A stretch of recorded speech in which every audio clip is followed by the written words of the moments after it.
자, 오늘은 그리스 신화를 역사와 좀 연결해서 이야기를 해볼까 합니다.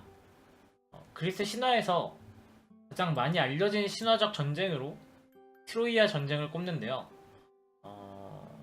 기원전 12세기경을 배경으로 하고 많은 신화적 영웅들이 등장하는 걸로 잘 알려져 있어요.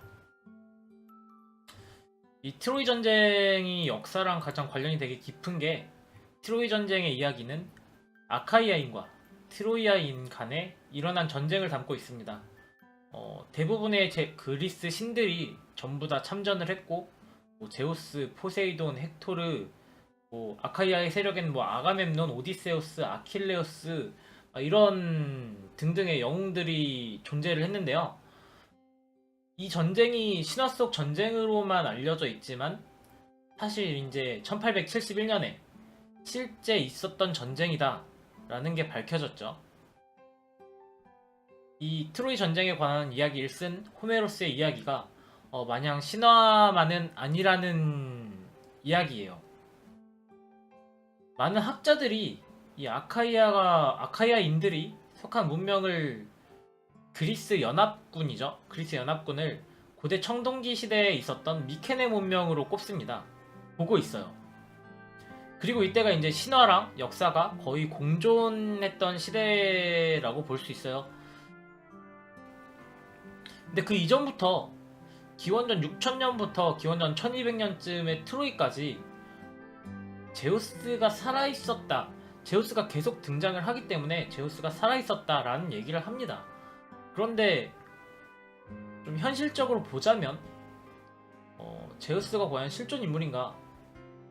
신화 속에선 이미 이렇게 여러 가지 얘기가 나오지만 그냥 현실적으로 봤을 때 디우스라는 단어가 이제 하늘이라는 뜻을 가지고 있죠.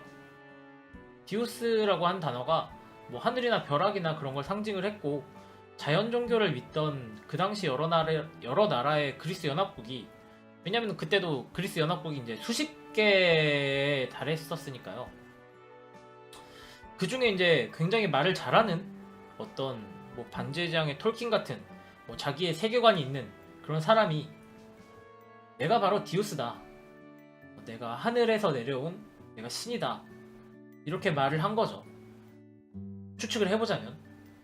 그러면서 이제 하늘이나 그런 걸 상징하는 자연물들을 이제 몸에 폐용을 하고 다녔다거나 상징물들을 가지고 다니면서 자신을 신격화했던 게 아닐까 합니다.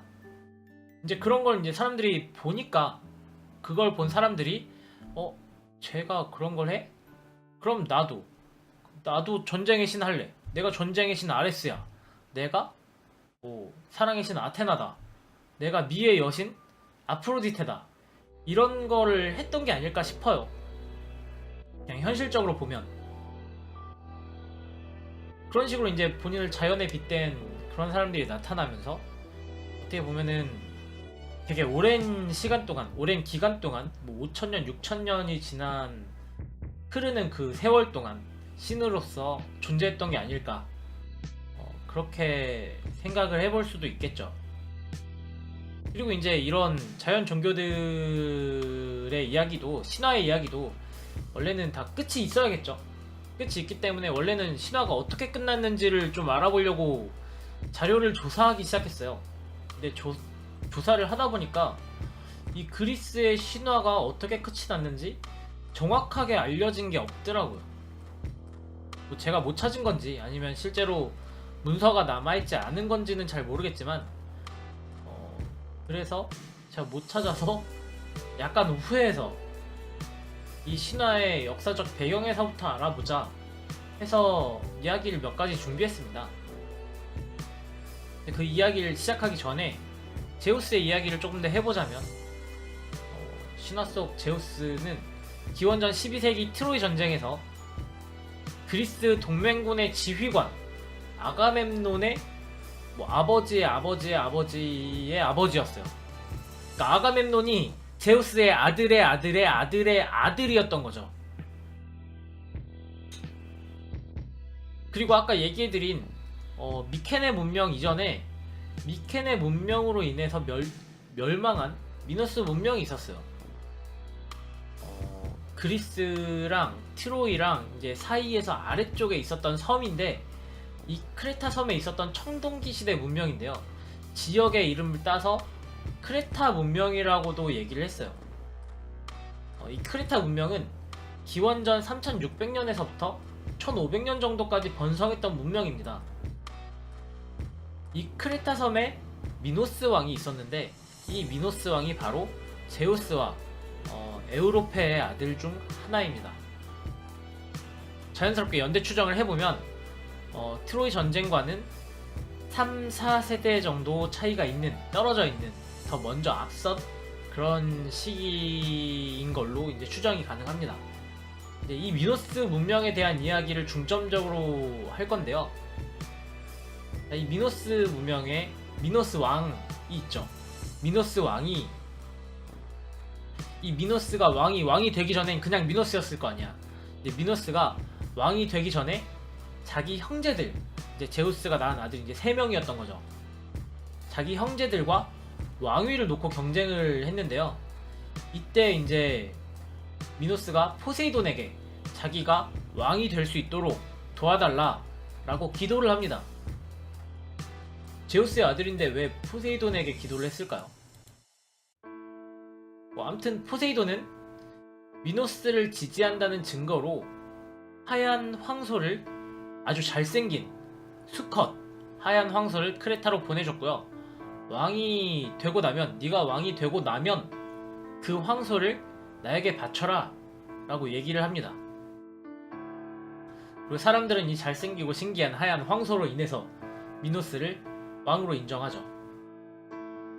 왕이 된 미노스는 포세이돈에게 그 잘생기고 신기한 하얀 황소를 바치기가 아까워집니다. 그래서 일반 황소를 바쳐요. 다른 황소를 바치게 돼요. 사기를 친 거죠. 신한테, 뭐 진짜 신인지는 모르겠지만 신한테 사기를 친 거죠. 그리고 포세이돈은 자기를 속인 미노스에게 화가 나겠죠. 당연히 화가 나지. 화가 나서 미노스의 부인을, 미노스도 아니고 미노스의 부인을 이 하얀 황소랑 사랑에 빠지게 합니다. 잘못은 미노스가 있는데 저주는 왕비가 받는 아주 특이한 세계였어요. 그리고 이 불쌍한 미노스의 왕비 파시파에는 하얀 황소에게 사랑에 빠져버렸잖아. 상사병에 걸린 거지. 그리고 그 소식을 들은 마침 크레타에 있던 장인이자 건축가인, 아주 못된 놈이야 이게, 다이달로스라는 애가 있는데요. 이 애가 무슨 생각인지 몰래 왕비에게 이제 안에 들어갈 수 있는 나무로 만든 예쁜 암소를 만들어줍니다. 암소 모형을 만들어주는 거예요. 무슨 의도를 가지고 그런 걸 만들어줬을까가 되게 궁금한데, 뭐 신화는 이런 이렇게 원인이나 이런 이유에 대해서는 그렇게 막 친절하지가 않은 이야기더라고. 그래갖고 찾을 수가 없었어요. 결국에 이 파시파에는 세밀하게 만든 예쁜 나무 암소에 들어가서 하얀 황소랑 여러분이 생각하는 그 일을 치르게 됩니다. 그리고 놀랍게도 임신을 해서 아이가 태어나죠. 이 아이가 바로 몸은 인간이고 얼굴과 꼬리는 황소의 모습을 가진 미노타우로스입니다. 이제 벌써 신화적 존재가 이제 다이달로스랑 제우스, 뭐 포세이돈이랑 이런 친구들이 벌써 나왔죠. 그리고 이 미노타우로스는 점점 자라면서 통제할 수 없을 만큼 난폭해졌어요. 몸은 인간인데 머리는 소잖아. 소가 뭐 똑똑해봐야 얼마나 똑똑하겠어. 그러니까 마음에 안 들면 막 이렇게 편한 몸으로 이렇게 깽판을 친 거지. 막 사람도 잡아먹고. 그래서 이 미노스는 왕가의 수치잖아요. 이 왕가의 수치인 미노타우로스를 가두기 위해서 또 장인이자 건축가인 다이달로스에게 아무도, 한번 들어가면 아무도 나올 수 없는 미궁을 만들게 한 다음 이 미노타우로스를 가둬버립니다. 그리고 이 미궁이 바로 이제 그 유명한 다이달로스의 미궁으로 불리우는 라비린토스죠. 이 라비린토스가 이제 나중에 거의 이제 미궁의 대표적인 단어가 돼버린 이제 라비린스의 시초격인 이제 원래 이름인 거죠. 옛날엔 그리고 이 다이달로스의 미궁을 소재로 하는 게임도 되게 많이 나왔었는데 요새는 잘 안 나오더라고요. 뭐 그래서 미노스는 미노타우로스를 가뒀지만 어쨌거나 이 황소 머리도 아내가 낳은 아이잖아요. 아내가 낳은 아이이기 때문에 차마 죽일 수가 없었어요. 그래서 가두긴 했는데 그냥 미궁에 가둬놓으면 애가 굶어 죽잖아요. 먹을 게 없으니까. 그래서 이제 미노스 문명은 아테네와의 전쟁에서 승리를 했었는데요. 이걸로 인해서 9년 동안 남자아이와 여자아이 7명씩을 희생양으로 받기로 했어요. 그리고 이 곡물을 다이달로스의 미궁으로 집어넣어서 미노타우로스의 먹이로 줍니다. 먹으라고, 사람 먹으라고. 자꾸 이제 아테네에서는 다이달로스의 미궁에 자꾸 사람을 보내야 되는 거죠. 먹이로. 그리고 몇 년이 지나선가 이걸 참지 못한 포세이돈의 아들 테세우스가 크레타 섬으로 오게 됩니다. 그 당시에 테세우스는 아테네 왕자였는데요. 스스로 이제 희생물로 자원한 케이스입니다. 아테네가 곡물을 바치게 된 원인이잖아요. 미노타우로스가. 이 미노타우로스를 죽이기 위해서 직접 미궁에 들어가야 했던 거죠. 그렇기 때문에 이제 스스로 내가 미노타우로스를 죽이겠다 하고 곡물로 찾아온 거예요. 잡혀온 거죠, 사실. 그런데 이 다이달로스의 미궁에 들어가면은 빠져나올 수가 없는 게 문제였어요. 한번 들어가면 못 나오니까. 그리고 이 문제를 이 철부지 미노타우로스의 형제이자 미노스의 딸인 아리아드네가 해결해 줍니다. 아리아드네는 테세우스를 보자마자 첫눈에 반해요. 그리스 신화의 이야기의 전개를 위해서 등장하는 여자들이 전부 다 이렇게 한눈에 반하는 그런 상황이 되게 자주 발생을 합니다. 그리고 이 아리아드네가 다이달로스에게 미궁을 탈출하는 방법을 알려달라고 쫄르게 되죠. 테세우스를 살리기 위해서. 그리고 다이달로스는 미노스 왕한테 말하지 말아라. 미노스 왕에게는 비밀이다. 하는 조건으로 아리아드네에게 실타래를 주면서 미궁을 탈출하는 방법을 알려줍니다. 그리고 이 공주님은 몰래 테세우스에게 실타래를 건네죠. 건네는데 성공을 해요. 그래서 입구에서부터 실타래를 풀어서 미노타우로스가 있는 곳까지 갈 수 있도록 만들어줍니다. 마치 빵쪼가리 떨구는 헨젤과 그레텔처럼. 그리고 테세우스는 숨겨둔 칼로 미노타우로스에게 접근해서 미노타우로스를 죽이는데 성공을 하게 되죠. 그리고 아리아드네의 실타래를 이용해서 무사히 미궁에서 빠져나오고 자기 형제와 미노스를 배신한 아리아드네를 데리고 크레타 섬을 탈출합니다. 크레타 섬을 떠나게 되는 거죠. 그런데 이때 아테네의 수호신 아테나는 테세우스가 아리아드네를 데리고 오는 게 싫었어요. 그래서 테세우스가 아리아드네를 잠시 거쳐가는 섬인 낙소스 섬에 놓고 오도록 만듭니다. 이거 관련돼서도 이제 가설이 되게 많은데 뭐가 정답인지는 몰라요. 네, 뭐 신탁을 내렸다, 아니면은 뭐 잠든 사이에 까먹게 했다, 혹은 이제 테세우스는 아테네에 정인이 이미 있었다, 그래서 아리아드네가 싫었다, 뭐 등등 이런 얘기들이 있는데, 뭐 결과적으로 아리아드네를 놓고 떠나긴 해요. 자기 생명의 은인을. 그리고 이 아리아드네를 낙소스 섬의 주인이자 툴의 신인 디오니소스가 아내로 맞이하게 됩니다. 뭐 펑펑 울고 있던 거를 뭐 달래줬는지, 아니면은 또 디오니소스가 아리아드네를 놓고 가라 이렇게 했다는 설도 있어요. 뭐 정확한 건 저도 잘 모르겠는데, 뭐 결과적으로는 아리아드네를 놓고 갔고 테세우스는 아테네로 돌아가는데 성공을 하게 됩니다.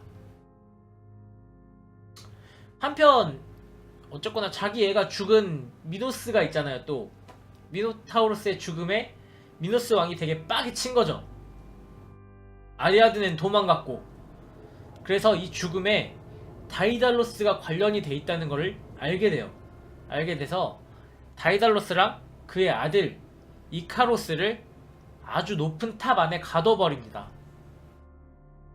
이것도 뭐 라비린토스 위에 있는 탑에 가뒀다 뭐 이런 얘기가 있어요. 근데 장인이잖아. 어쨌거나 장인 정신을 발휘한 우리 다이달로스는 크레타 섬을 탈출하기로 마음을 먹어요.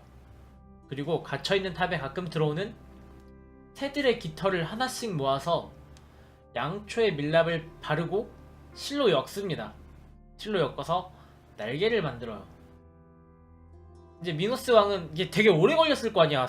깃털 하나씩 이제 주워가지고 거기다 이제 초 바르고 실로 엮으려면은 굉장히 오랜 시간이 필요하잖아요. 그렇기 때문에 이제 미노스 왕은 다이달로스가 뭔가를 만들고 있는 걸 알고 있었어요. 알고 있었는데 이렇게 말하면서 그냥 둡니다. 다이달로스는 굉장히 영리한 사람이야. 그리고 그가 무언가를 만들게 되면 그것은 분명히 유용할 거고 이제 그 물건을 우리가 사용하면 된다 라고 얘기를 하죠. 시간이 어느 정도 흘렀을까요? 이제 다이달로스는 결국 두 쌍의 날개를 완성합니다. 그중 한 쌍을 아들에게 주면서 이 날개는 밀랍으로 만들어졌기 때문에 태양에 너무 가까우면 밀랍이 녹고 바다 쪽에 너무 가깝게 되면 날개가 물을 먹어 날개가 무거워서 날지 못하게 된다. 그러니 너는 너무 높지도 낮지도 않게 나는 것을 명심해라 라며 날개를 주고 탑을 탈출을 합니다. 그런데 우리 이카로스는 어려요. 너무 어렸어요. 그 당시 너무 어렸어. 근데 날개를 달고 자신이 날아가는데 성공을 하잖아요. 나는데 성공을 하니까 너무 신난 거야 얘가. 그래서 다이달로스의 당부를 잊은 채 너무 높이 날고 맙니다. 날개가 달렸으니까 하늘 높이 너무 날고 싶었던 거지. 뭐 속설에서는 태양을 가까이서 보기 위해 태양에 너무 눈이 부시니까 태양을 자세히 보기 위해서 높게 날았다고 하는데 그것도 뭐 사실은 번안이 된 거죠. 어느 정도 번안이 된 거고. 아무튼 이카로스의 날개는 태양열에 의해 밀랍이 녹아버리고요. 그는 이제 날개가 없어져서 바다에 떨어져 죽게 됩니다. 이 이야기가 되게 유명한 이제 이카로스의 날개죠. 근데 되게 웃긴 게 양초가 태양열에 녹으려면 얼마나 태양에 가까이에 가야 될까요? 사실 우리도 이제 초를 가게에서 팔잖아요. 그것도 결국에는 밀랍으로 만든 거고. 근데 그게 이제 이렇게 해서 태양열에 녹으면은 그건 불량이잖아. 환불해야지 가서 가까이 가서 가져가서. 근데 밀랍이 녹았다고 하는 걸 보면은 얼마나 높이 난 걸지 이제 상상이 안 갑니다. 이제 아무튼 이제 이카로스의 이야기가 이제 이렇게 끝이 났고요. 다이달로스의 이야기랑 이카로스의 이야기가 이렇게 끝이 났고요. 미노스 문명이랑 관련된 미노스 왕의 이야기, 그리고 미노타우로스랑 미궁이랑 테세우스의 이야기, 이렇게 세 가지 이야기가 끝이 납니다. 이제 이게 이제 역사로 조금 가보면은 미노스 문명이잖아요. 이 미노스 문명은 수많은 그리스 신화랑 문학이 시작되는 아테네가 포함된 미케네 문명에게 정복돼서 멸망을 합니다. 한 기원전 12세기쯤에 12세기 13세기쯤에 멸망을 한 것 같아요. 그리고 이 미케네 문명 또한 11세기쯤에 철기를 가진 도리아인들에게 멸망을 하게 되죠. 그러니까 연이은 전쟁인 거야. 13세기에 미노스 문명이랑, 그리고 12세기쯤에 트로이 전쟁 했죠. 그 다음에 11세기쯤에 기원전이야. 다 기원전이야. 11세기쯤에 이제 철기를 가진 도리아인들에게 멸망을 하게 되는 거죠. 이 미케네 문명이 멸망할 때쯤이 바로 이제 트로이 전쟁이 있었던 시기인데, 기원전 11세기, 12세기쯤이죠. 그리고 이때가 바로 청동기에서 철기로 넘어가는 과도기의 시대라고 볼 수가 있습니다. 동시에 이제 그리스 신화가 거의 막바지 배경이 된 역사라고 볼 수가 있죠. 이 이후에 이제 미케네 문명이 멸망을 하고 나서 그리스가 이제 암흑기가 시작이 돼요. 고대 그리스가 암흑기가 되는 거야. 한 기원전 900년쯤? 그때부터 이제 암흑기가 시작이 되는데 가장 오래된 신화서의 저자인 호메로스, 일리아스와 오디세이아를 쓴 호메로스가 바로 이제 기원전 8세기쯤의 인물입니다.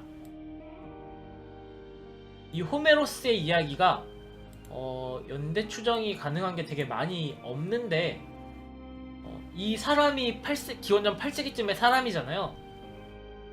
그렇기 때문에 이제 적어도 8세기 이전에, 기원전 8세기 이전에 신에 대한 이야기가 끝이 났지 않았나, 그런데 구전으로만 이렇게 전파가 되지 않았나